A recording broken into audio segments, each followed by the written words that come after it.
Dream, Fur, Love, all DC clubs many people know and remember very well. And now two Washingtonians are igniting a wave of nostalgia and conversation that's been sweeping across the city over the past week. And I was in all those clubs, I know, too. I bet, That was many bet. years ago. Eric Taylor is here, and he could soon be the talk of the DMV again with his latest book, and it's called Back Then When, The Golden Era of Washington, D.C. Nightlife. Thanks for being here, Eric. Thanks for having me. So tell us about this book. Well, it all started during the pandemic when you had downtime and everybody was at home. And I started going through all my pictures, the digital as well as the physical. Mm-hmm. And I put them in, I organized everything and put them by year, put them by club. And then this summer, a wave of nostalgia hit DC where we're talking about all the old nightclubs, all the Dreams, the Zanzibars, the Furs. And I decided, you know what, this is a prime time to take all the content that I had and put it into a book form. And for people who maybe weren't involved in the club scene, can you paint us a picture of what it was like? Sure. Back in, this is like maybe 20 years old, back in the early 2000s, DC went through a phase of mega nightclubs. So we had maybe 10 venues that held maybe 1,000 to 5,000 people, and the largest one being Dream nightclub, which was on Oakey Street Northeast. And that nightclub in particular used to do about 5,000 people every single Friday. Another 5,000 on Saturday, another 5,000 on Sunday. So it was during the golden era of nightclubs back then. It was a big deal, and I want to say, tell us about EVIP list, because back when I grew up in Washington, D.C., just in case anyone missed that. But I was in those clubs, and you were one of the top promoters. So give us a little bit of background about that. Sure.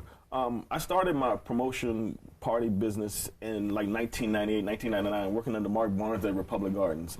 And during this time, the main source of promotion used to be flyers. We would pass out flyers everywhere.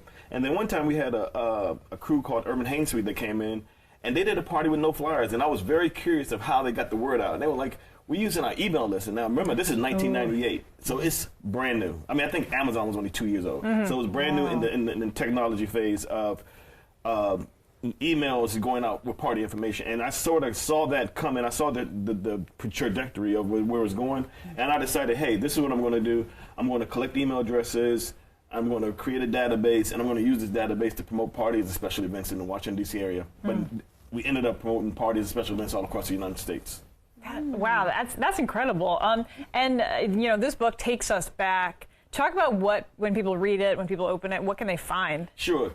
The first thing I want people to feel is nostalgic. Yeah. So what I did was put in most of the nightclubs. I even went back to early DC before we had the mega club area, and I put in a few go-go venues, then I put in the mega nightclubs, and then I took it all the way to the lounges. And I want people to feel is when they look at it, they'll feel nostalgic. Now, and I highlighted the book with a lot of celebrities because that's who we identify with. So there's the Kim Kardashian. Could you actually hold up to, So what are we looking at right now? Right now you're looking at Sean Taylor, rest in peace, Santana Moss, and Clinton Portis, who not only played for the Washington Redskins, but they also went to the University of Miami together. And they came to D.C.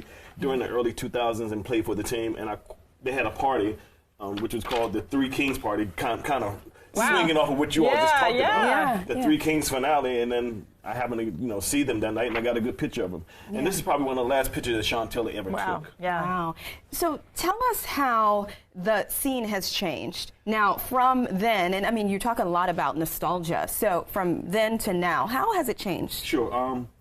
I feel like we definitely went through a golden era, and we didn't realize it was a golden era because we were in the middle of it. But it was definitely a golden era because I don't think we could successfully do nightclubs that do 5,000 to 6,000 people anymore. I think that the climate has changed. It's a little different. When I was in the nightclub, I was the only one with the camera. So when Michael Jordan walked in the club, I got the exclusive picture. But now Michael Jordan walks in the club, everybody has a camera via their phone.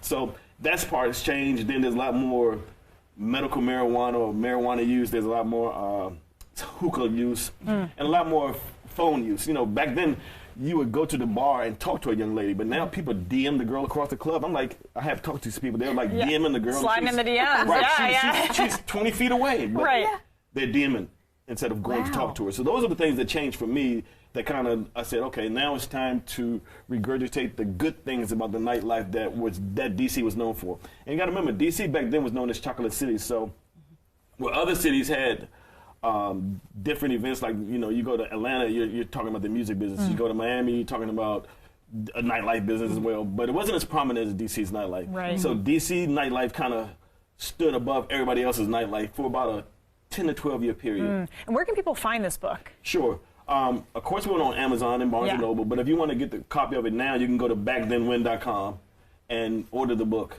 And it's only $79.95. But it has timeless and priceless images in it. That's going to remind you of the DC nightlife from when, hopefully, you were back there, you know, participating in. Right. Hey, thank you so much for coming on the show. We really appreciate it. No problem. Thank you for having me. Hopefully we can go back to that golden era. I know, right?